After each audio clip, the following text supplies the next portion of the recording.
Et finalement, je reçois Alexandra Lorange, qui a grandi dans une famille mixte avec une mère atikamekw et un père québécois.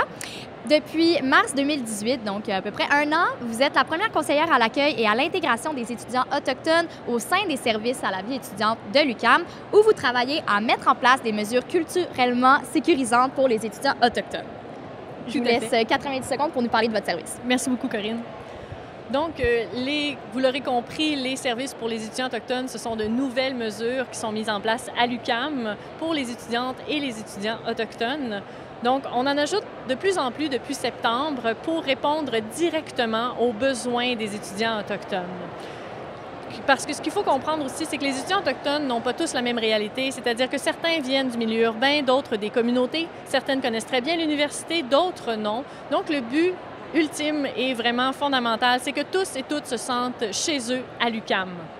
Je travaille en étroite collaboration avec les différents services et les départements, en plus des organismes autochtones à l'extérieur de l'UQAM, donc à Montréal, de manière à ce que l'accueil et l'intégration des étudiants autochtones se fassent non seulement à l'UQAM, mais également dans la ville.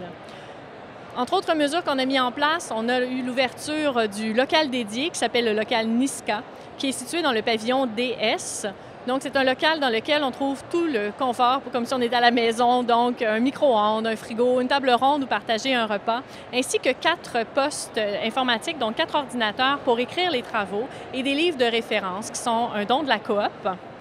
Il y a également, autre mesure, mes collègues de soutien à l'apprentissage qui ont créé des ateliers de soutien à l'apprentissage en lien direct avec les réalités des étudiants autochtones, tout comme on offre de l'accompagnement, donc du tutorat en français pour ceux et celles qui auraient besoin de perfectionnement en cours privé en français.